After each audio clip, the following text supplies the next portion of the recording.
Vamos, amados hermanos, a Hechos, capítulo 1, donde leyó bien ahora nuestra hermana Marjorie. Y vamos a ubicarnos en el versículo 12, por favor. Si el Señor da la gracia y no ha venido nuestro Señor antes de que terminemos la enseñanza, vamos a estar desde el verso 12 hasta el verso 26.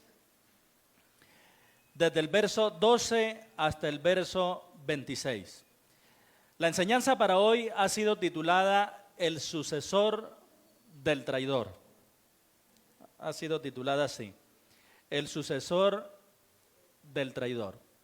Ya leyeron el pasaje y se dan cuenta que es un pasaje donde se describe qué se hizo para suplir la ausencia por traición de Judas. Y yo creo, hermanos, pues plenamente por la experiencia, y creo que nos podemos poner de acuerdo fácilmente, en que la vida y cada cosa que se emprende está llena de reveses.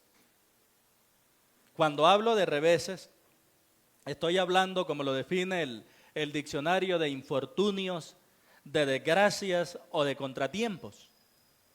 Es decir, cada cosa que nosotros enfrentamos presenta su propio revés o sus propios reveses.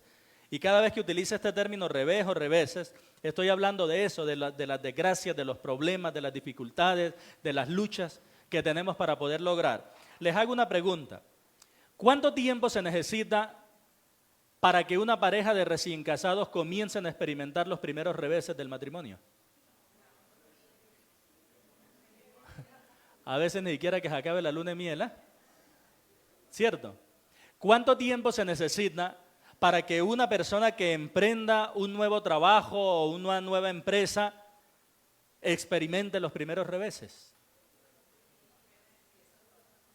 ¿Cuánto tiempo se necesita para que una amistad que va a durar para toda la vida comience a experimentar sus primeros reveses? Entonces nos damos cuenta que no se necesita mucho tiempo para que aquella pareja de recién casados tenga los primeros problemas.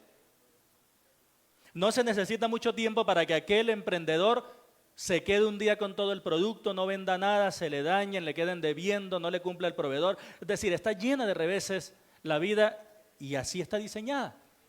Y así es. Pero saben, hermanos, que aunque nosotros estamos conscientes y somos testigos de los reveses que enfrentamos en nuestra vida, nuestra ilusión nos lleva a fantasear, creando panoramas o imaginando ideales donde no hay problemas, donde no hay carencia, donde no hay dolor, donde no hay enfermedades, donde no hay luchas. Por eso es que el recién casado, antes de casarse, aquel que está en proyecto de casarse, se imagina un matrimonio ¿cómo? Eso. Y cuando llegan los problemas adentro, al seno del hogar, no es raro que la pareja comience a imaginar, ay, ¿cómo sería de bueno si él o ella fueran? Porque nos negamos a aceptar esa realidad de que hay reveses, de que hay problemas, de que hay luchas. Pero esa fantasía, hermano, que creamos en nuestra mente, se quita con un pequeño sorbo de realidad. Y esa realidad nos aterriza y nos hace entender que los reveses existirán mientras estemos en este mundo caído y con un cuerpo pecaminoso. Siempre van a existir los reveses. Por eso es de una gran ayuda para nosotros renunciar a los ideales y aceptar la realidad con todo y los reveses que tiene, con todo y los problemas que tiene. Eso nos va a poder permitir vivir de una mejor manera. ¿Por qué les hablo de esto? Porque el pasaje de hoy nos va a mostrar que no había pasado mucho tiempo para que este pequeño grupo de seguidores de Cristo experimentaran un revés. Y permítame decirle, ¿qué revés? ¿Qué gran problema el que tenían que enfrentar? ¿Cuál era el problema que ellos tenían que enfrentar? La traición de uno de sus amigos. Ahora, piensen en esto porque nosotros podemos hablar de la traición de uno de sus líderes, pero yo quiero que nos detengamos y nos pongamos en los zapatos de ellos. Sí, para nosotros Judas es Judas, el traidor, pero para ellos Judas era ¿quién? El amigo, el compañero de trabajo, el consiervo en el ministerio. el hermano que creían, ¿cierto? Porque ellos creían durante todo ese tiempo que era un hermano. El único que sabía que él no era hermano, ¿quién era? El Señor Jesús. Pero de resto salían. ¿De dónde estaba Judas cuando envió el Señor de 2 en 2 a 70 a predicar? Ahí. ¿Dónde estaba Judas cuando el Señor les dio potestad a los apóstoles para hacer obras milagrosas y todas estas cosas? Ahí. ¿Dónde estaba Judas cuando se estaba manejando el dinero? Ahí. Entonces, cuando estamos hablando de Judas, yo quiero que nos metamos un poco en el zapato de los otros 11 y que entendamos que ellos le estaban buscando el reemplazo, no como lo hace una persona que se va, despiden a alguien de una empresa y le busca el reemplazo, sino que estaban buscando el reemplazo de alguien que aprendieron a amar. Y eso creo que nos da un matiz diferente, ¿verdad? Es decir, ellos no estaban enfrentando un pequeñito problema. Ellos estaban enfrentando el problema. Una cosa bastante dura para ellos. Sin embargo, hermanos, este pasaje no solo nos muestra eso, de la traición de Judas. Este pasaje nos muestra también algo maravilloso. Y lo que nos muestra es que el plan de nuestro Dios sigue adelante aún en medio de los más grandes reveses que podamos enfrentar. El plan de Dios sigue adelante aún en medio de las dificultades y al final cada una de las dificultades que usted y yo enfrentamos no frenan el plan de Dios, lo hacen avanzar. Y ese es el convencimiento que nosotros debemos tener, hermanos, si queremos aceptar esta realidad, pero no con un pensamiento pesimista, no con un pensamiento de ¿qué más me toca?, sino más bien con un pensamiento optimista, con un pensamiento de vencedor, sabiendo que a los que aman a Dios, todas las cosas les ayudan a bien, incluidos los reveses, incluidos los problemas, incluidas las dificultades, incluidas las pérdidas. Hoy aprenderemos, hermanos, algo muy sencillo. La obra de Dios avanza a pesar de los reveses. Esto nos asegura, hermanos, que ni siquiera el plan más perverso puede frenar la obra de Dios. ¿No les da a ustedes eso alegría? Y a medida que miremos cómo los discípulos manejaron este gran revés, aprenderemos nosotros cómo manejar los reveses y los problemas de nuestra vida. Hay 3 cosas que hicieron los discípulos. Vamos a descubrir cuáles fueron las 3. En el verso 14, ¿qué hicieron los discípulos? Orar, ¿cierto? Eso, oraban. Por allá en el verso 16, ¿qué fue lo segundo que hicieron los discípulos? A ver, en el verso 16. ¿Qué? Muy bien, recurrieron a la palabra, eso fue lo segundo que hicieron. Y por allá en el verso 21 hay algo que sí no está tan evidentemente, y es que ellos dijeron, después de haber orado y después de haber leído la palabra, es necesario que de estos hombres que han estado con nosotros todo el tiempo, verso 22, la parte final, uno se ha hecho testigo con nosotros. ¿Qué fue lo que ellos hicieron entonces ahí? ¿Qué tiene que hacer uno después de orar y después de recibir el consejo de la palabra? Actuar. Y esas fueron las 3 cosas que hicieron los discípulos. Oraron, recurrieron a la palabra y actuaron. Vamos a mirar cada uno de esos 3. En primer lugar, hermanos, los discípulos manejaron su revés con oración. Fíjense que el verso 12 nos dice que ellos volvieron a Jerusalén desde el monte que se llama del Olivar, el cual está cerca de Jerusalén, camino de un día de reposo. Observen que Lucas está escribiendo este versículo y no lo hace como si la persona que estuviera recibiendo la información conociera, sino que lo hace como alguien que desconoce. Si yo digo esto, miren ustedes, en Medellín hay algo que se llama el Pueblito Paisa, y el Pueblito Paisa está cerca de una avenida que se conoce como Avenida Regional y otra avenida que se conoce como la Calle 30. ¿Asumen ustedes que yo les estoy hablando a alguien que conoce o a alguien que ignora? A alguien que ignora. Porque le estoy dando detalles, porque alguien que conoce, ¿qué le digo sencillamente? El Pueblito Paisa, se acabó. Ya ustedes se ubican geográficamente.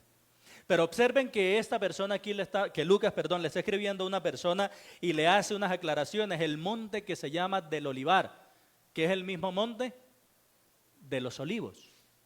Y le dice no solamente que se llama del Olivar, sino que está cerca de Jerusalén. Mire cómo lo va ubicando.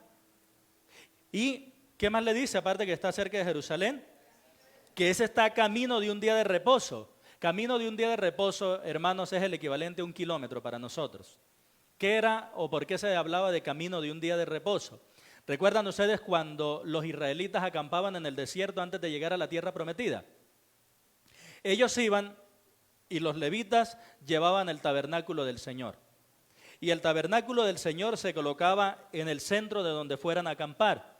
¿Y donde se ubicaban todas las tribus armando sus carpitas cada uno? ¿Dónde se ubicaban? Alrededor. Entonces, la distancia más larga de la última tribu estaba en términos y en medidas de ellos a un día de reposo. ¿Por qué razón? Porque la última carpa de ellos estaba a un aproximado, ellos lo miden en codos, 200 codos si no estoy mal, pero eso es aproximadamente 1 kilómetro de distancia. Entonces, ¿qué hacían ellos? La última carpa del israelita quedaba a 1 kilómetro de distancia y eso era lo que se le permitía caminar en un día de reposo. Y de ahí se formó la costumbre que el camino de un día de reposo era solamente alrededor de 1 kilómetro. Es decir, que a los israelitas se les permitía caminar en el día de reposo solamente para ir a adorar al tabernáculo. De ahí es donde sale la expresión camino de un día de reposo. Para nosotros aquí en Colombia le podemos colocar a 1 kilómetro de distancia aproximadamente. Y entrados subieron al aposento alto, verso 13. ¿Qué era el aposento alto? Las casas se construían y se hacía una segunda planta. Y en esa segunda planta, ayer estuvimos con las damas estudiando a una mujer que fue ¿quién? Dorcas. ¿Recuerdan ustedes que Dorcas cuando murió la pusieron dónde? En una sala, y es la misma palabra aposento alto. ¿Para qué se utilizaban esos aposentos altos que era la planta alta de la casa? Se utilizaban para entierros de personas muy reconocidas, se utilizaban como lugares de oración, se utilizaban para cosas muy especiales. Y ellos estaban en el aposento alto, era un lugar bastante amplio. ¿Por qué lo sabemos? Porque allí están 11 de los discípulos, ¿cierto? Pero más adelante se nos dice que los reunidos eran ¿cuántos? En el verso 15, que está entre paréntesis. 120. Entonces, hermano, estamos hablando de un aposento alto más o menos como nuestra capilla, para 120 personas. Es decir, era grande. Ellos estaban en el aposento alto. A ver, ¿quiénes estaban allí? Pedro, Jacobo, Juan, Andrés, Felipe, Tomás, Bartolomé, Mateo, Jacobo hijo de Alfeo, Simón el celote y Judas, hermano de Jacobo. Este Judas, hermano de Jacobo, recuerden que no es Judas Iscariote, es otro. Ahora, miremos algo acerca de esta oración. Todos ellos perseveraban unánimes en oración, pero hay dos cosas que nos va a enseñar ahora el verso 14 acerca de la oración. Lo que nos enseña el verso 14 es que todos estos, ¿qué hacían? Perseveraban. Y quédense allí, por favor. Todos estos perseveraban. Eso nos enseña, hermanos, que la oración requiere perseverancia. Y siempre que uno utiliza el término perseverar es porque está hablando de situaciones adversas, ¿sí o no? Porque cuando uno hace algo por mucho tiempo, algo que a uno le gusta, uno no persevera, uno lo disfruta. Pero perseverar está dentro de un marco de que yo debo hacer cosas que son difíciles, que son contrarias. Hermanos, ¿quién lo creyera? Pero orar es de las cosas que más trabajo exige. ¿No se dan cuenta que es más fácil pasar 3 horas viendo una serie que durar 5 minutos orando? ¿Se dan cuenta que cuando se habla del ministerio que tiene que hacer, y vamos a llegar ahí en Hechos, Pedro dice, no es justo que nosotros nos dediquemos a servir a las mesas para descuidar la oración y la palabra? O sea, es durísimo. Si alguien cree que orar es fácil, hermanos, debe entrenarse y practicar. Porque la carne es a una de las cosas que más se opone en nuestra carnalidad, es precisamente a orar. Por esa razón se dice ahí, hermanos, o se enseña allí, que la oración requiere perseverancia. Y esa palabra perseverancia, especialmente el término que aparece aquí, lleva la idea de asociarse íntimamente. Es decir, que ellos estaban unidos en ese motivo de oración. Y esta es la primera vez que ellos están orando al Señor Jesús, porque durante 3 años lo habían estado viendo cara a cara, pero ahora es la primera vez que Él no está. Y es la primera vez que Él, después de 40 días, sube al cielo y ellos quedan solos. Y la única manera de hablar con el Señor Jesús es orar. Ellos estaban orando y por eso nos dice allí que perseveraban, ¿verdad? Se pusieron de acuerdo para luchar unidos por Cristo. Pero hay otra palabra que está allí y nos ayuda mucho para entender acerca de la oración. ¿Es la palabra cuál? Unánimes. Esto indica, hermanos, que la oración requiere unanimidad. Unánime, una de uno, y ánime de alma.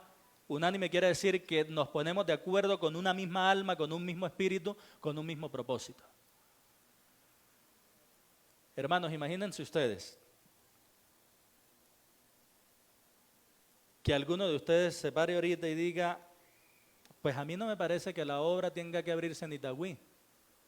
Eso tiene que abrirse en Bello. ¿Qué ocurriría?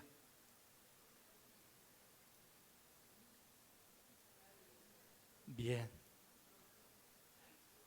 ¿Y qué usa el Señor para poder mantenernos a nosotros unánimes a pesar de tener pensamientos tan diferentes, ideas tan diferentes, mundos tan diferentes, gustos tan diferentes? ¿Qué usa el Señor para mantenernos unidos? La oración.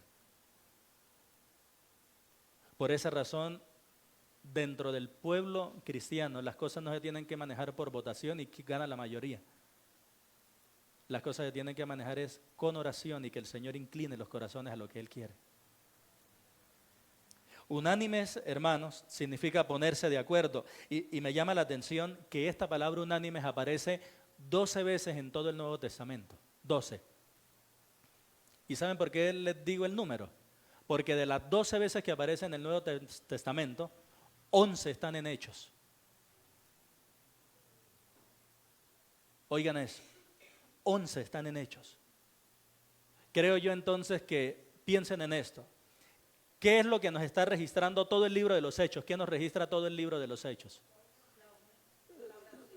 No, pero todo el libro de los Hechos, que ya lo miramos en la introducción. ¿Qué registra todo el libro de los Hechos? Eso, y registra el inicio y el crecimiento de la iglesia. ¿Y no se les hace interesante que el libro que registra el inicio y el crecimiento, la expansión de la iglesia, utilice una palabra reiteradamente unánimes, unánimes, unánimes, unánimes, unánimes? Mis queridos hermanos, tenemos un gran desafío por delante, porque es natural que todos nosotros queramos unos una cosa, otros, eso es natural. Pero necesitamos mantenernos unidos en lo esencial. Y para eso, hermanos, requerimos de mucha oración, para que el Espíritu Santo incline el corazón a lo que Él desea y nos permita avanzar. Ahora yo quiero decirles esto, unanimidad no es uniformidad. La unanimidad se da dentro del cuerpo de Cristo, la uniformidad se da dentro de las sectas. ¿Me explico? La unanimidad se da en que en medio de nuestras diferencias nosotros vamos a empujar para un mismo lado en lo esencial. ¿Cierto?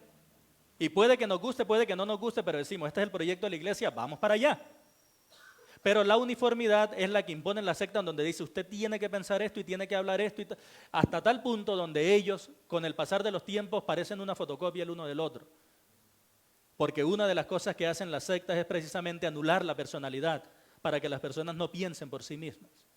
Pero contrario a eso, lo que hace la palabra del Señor es limpiar nuestra mente para que pensamos bien y para que por fin, con una mente limpia, podamos ejercer una verdadera individualidad. Pero una cosa es unanimidad y otra cosa es uniformidad. Debemos estar unánimes en todos los proyectos. Ahora, indica eso entonces que en Hechos el Señor enfatiza la necesidad de ponernos de acuerdo para su obra. Piensen en algo. ¿Qué ocurrió cuando el Señor Jesucristo le dijo a los apóstoles, yo voy a morir? A ver si recordamos la historia. ¿Qué ocurrió entre ellos? Cuando el Señor Jesucristo es necesario que el Hijo del Hombre suba a Jerusalén y padezca de los ancianos y sea crucificado, pero al tercer día resucitará. O sea, ¿qué ocurrió cuando el Señor dijo, mi puesto va a quedar vacante? Comenzaron a pelear. ¿Y la pelea era por cuál? ¿Quién va a enterrar al Señor Jesús? No. ¿Quién es el que más va a mandar acá? Esa fue la pelea. Entonces, ¿quién es el que va a mandar?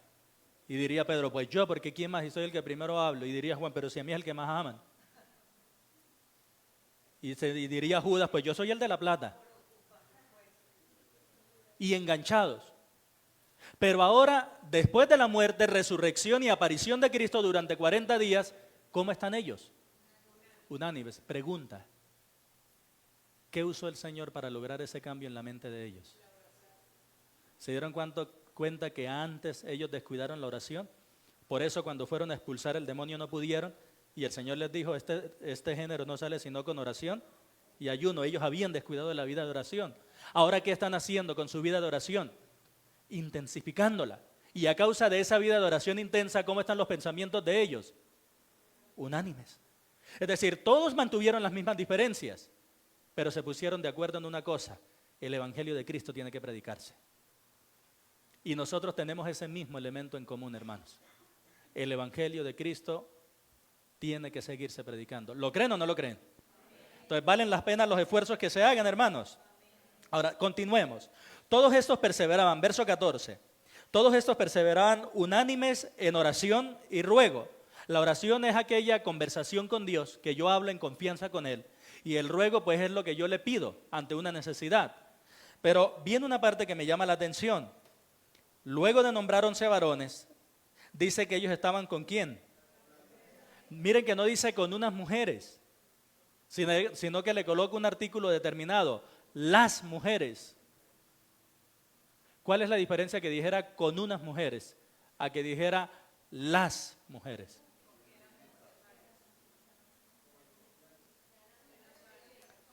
Pista, Lucas capítulo 8. Nos habla de que un grupo de mujeres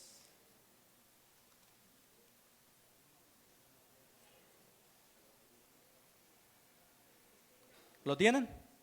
Miren el verso 2 y 3. Y algunas mujeres que habían sido sanadas de espíritus malignos y de enfermedades. María, que se llamaba, de la que habían salido 7 demonios. Juana, que era mujer de Chuza, quien era intendente de Herodes. Y Susana y otras muchas que le servían de sus bienes. ¿Qué hacían todas esas mujeres allá en Hechos 8 con el ministerio del Señor Jesús? Palabras nuestras actualizadas en Colombia. Es decir, que las mujeres eran la fuerza económica del ministerio del Señor Jesús. Aquí un piropo para las damas. Muchas de las congregaciones que tenemos nosotros, voy a hablar por nuestra denominación, que es la que conozco. Muchas de las propiedades que tenemos en nuestra denominación ha salido del trabajo de mujeres. Ustedes son tan creativas que hagamos un bazar que la empanada, bailable no, la empanada, que la empanada, que el tamal, que esto, que aquello, y creando fondos. Eso eran los que hacían las mujeres en la época de Jesús. Ahora, ¿por qué les hago ir allá y llegar aquí a Hechos donde dice las mujeres? ¿Saben por qué, hermanos? Porque si dijera unas mujeres quiere decir que cualquier mujer que iba por ahí se arrimó y se puso a orar con ellos. Pero cuando habla de las mujeres, quiere decir que estas mujeres se consagraron y se comprometieron tanto con el Señor que cuando las iban a nombrar a ellas, nada más decían, ¿quiénes vienen? Las mujeres. Ya sabían el nombre de cada una. ¿Sí me explico? Entonces, cuando habla de las mujeres, está hablando de un grupo de mujeres consagradas y comprometidas con la obra de Jesucristo. Porque no solamente era plata, hermanos, era también oración, era también la vida. Porque estaban adorando y estaban impulsando el ministerio de aquel que las había sanado, que las había libertado, que las había salvado. Y la gratitud en el corazón de estas mujeres las hizo consagrarse al Señor. Después de las mujeres, ¿quién más estaba allí con ellos orando? Miren, se le hace una alusión a María, la madre de Jesús. Pero observen algo. que no dice a María, sino que dice con María. La A que indica y el con que indica. Con es que estoy junto a alguien y a es dirección. La oración de ellos no se dirigió a, la oración de ellos se dirigió con María al Señor Jesús. Y tengamos ahí bien presente eso. Pero no solamente ellos, sino también con quién. Con sus hermanos. Y allá en Marcos 6:3 nos dan hasta los nombres de ellos. Y es interesante que aparezcan aquí los hermanos del Señor Jesús. ¿Saben por qué razón? Porque ellos no creyeron en Él en el inicio de su ministerio. Pero si te quieres dar a conocer, muéstrate. Pero ¿qué ocurrió? Primera los Corintios 15, registra que el Señor, después de resucitado, le apareció a Jacobo, su hermano. Y ese encuentro con Jacobo, su hermano, lo transformó. De tal manera que él se convirtió en un creyente.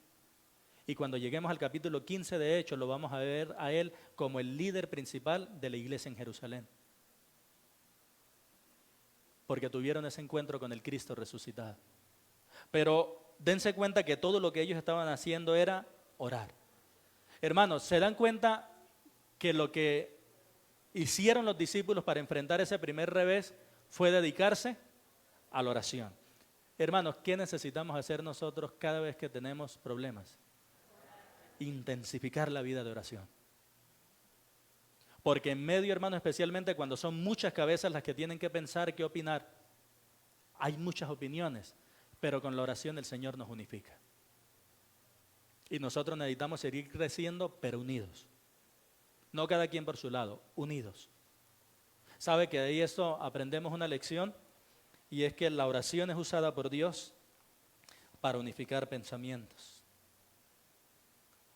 Mi querido hermano, los reveses que usted está enfrentando hoy son un recordatorio de que usted necesita orar más. El manejo correcto de las diferencias, y escúchenme esto bien, el manejo correcto de las diferencias, cuando hay diferencias de opiniones, no es yo ponerme a buscar y a ganar adeptos como hacen los políticos en campaña. El manejo correcto de cuando hay diferencias es dedicarme a orar. Porque si yo tengo la razón, el Señor va a afirmar mi pensamiento y va a inclinar el corazón de los demás para que digan, no, pero Él tiene razón. Pero asimismo, a través de la razón, de la oración, si soy yo el que estoy equivocado, el Señor va a obrar en mí y me va a decir, es que el equivocado es usted. Entonces, ¿qué debo hacer yo cuando el Señor me convenza de eso? Desistir. Mis queridos, el manejo correcto de las diferencias no es hacer partidos, no es hacer grupos, no. Cuando hay diferencias, lo que quiere decir, hermano, es que necesitamos orar más. Cuando hay diferencias de opiniones, necesitamos orar más. Si nosotros hacemos partidos, causamos división. Pero si nosotros oramos, nos vamos a mantener unidos. Saben, yo les quiero testificar, cuando tenemos ahorita que viene en 15 días la reunión de la Asamblea del CAN, una de las cosas que he aprendido muy buenas, que he aprendido de mis maestros, es que en ocasiones uno dice, se presenta este tema, y uno dice sí, y el otro dice no. Y cuando la cosa está así, se levanta alguno de los maestros nuestros y dice, hermanos, oremos. Y eleva una oración al Señor y pasamos un tiempo en oración. Oiga, y es interesante que aquellos que decían no, dicen, no, pero sí. Y aquellos que decían sí, dicen, no, pero mejor no. Y hay consenso y seguimos. Pero imagínense ustedes donde nosotros nos pongamos, bueno, levanten la mano por votación. ¿Cuántos aquí? 10 para 11. ¿Cómo terminamos nosotros allá? Divididos, hermanos, y perjudicamos a toda la denominación. Eso, hermanos, es lo mismo para nosotros acá. Pastor, que es que yo pienso una cosa, que es que yo siento otra cosa. Eso es natural, yo también, hermano. Pero lo que necesitamos hacer es orar. Orar. Orar, mis hermanos, oremos. No actuemos de manera egoísta apoyando solamente las cosas que son iniciativa nuestra o las cosas que nos gustan a nosotros. Actuemos más bien, hermanos, como miembros de la familia de Dios. Y como es natural, un miembro sano de cada familia no busca el bien particular, busca el bien común. ¿Verdad? ¿Cómo resolvieron entonces los discípulos ese primer revés? ¿Con qué primer elemento? Oración, ¿verdad? Pero también en segundo lugar los discípulos manejaron su revés con la palabra. ¿Por qué les digo que con la palabra? Porque en aquellos días, verso 15, Pedro se levantó en medio de los hermanos y los reunidos eran como 120 en número y dijo: varones hermanos, es necesario que se cumpliese ¿qué? La escritura en que el Espíritu Santo habló antes por boca de David acerca de Judas, que fue guía de los que prendieron a Jesús. Alto ahí, hermanos, ya seguimos. ¿Qué fue lo que hizo Pedro después de haber orado por un buen tiempo? ¿Qué hizo Pedro? Recurrió a la palabra de Dios. ¿Y saben qué pudieron descubrir allí? Que la palabra anunció el proceder de Judas. Hermanos, miren que quien se levanta es Pedro y comienza a marcarse desde aquí el liderazgo de Pedro y se va a mantener más o menos hasta el capítulo 12 de Hechos. Porque de ahí en adelante lo va a tomar Pablo. Pero es interesante que aquí se levanta Pedro y dice que en la reunión habían ¿cuántas personas? 120, hermanos. 120 para impactar el mundo entero, que fue la comisión que les dio el Señor. ¿Les parece un número grande o poco? Muy poco. Pero ¿saben qué es interesante? Que estos 120 estaban unánimes en oración. Habían hecho la evaluación y dijeron: vale la pena pagar el precio por Cristo. Y con esos 120 revolucionó el Señor el mundo entero. Hermanos, con un grupo pequeño de creyentes que se consagra al Señor y que se compromete con el Señor, es suficiente para revolucionar para bien, para ganar para Cristo una cuadra, un barrio, una ciudad, un departamento, un país entero. Eran 120, ¿verdad? Pero esos 120 estaban compuestos ¿por quién? Según ya lo leímos. ¿Por quién estaban compuestos esos 120? Fíjense que habían tanto hombres como mujeres. Y esos 120 estaban haciendo algo en común, orando. Pero nótense algo, que cuando ya se va a entrar a tomar decisiones acerca del liderazgo de la iglesia, ¿a quién convoca Pedro? ¿A quién? ¿Notan eso? Es decir, que el trabajo ministerial, lo que tenemos que hacer en el día a día, de orar, de predicar, de evangelizar, de ofrendar, de todas estas cosas, ¿a quién le corresponde? Todos. Pero cuando se habla de la dirección de la iglesia, de dar la directriz, el plan de Dios es que se haga a través de ¿quién? De varones. Ese es el plan de Dios, que se haga a través de varones. Por eso la junta directiva de la iglesia está conformada solamente no porque seamos machistas, acabamos de piropearlas reconociendo la labor de ustedes, pero es el diseño de Dios.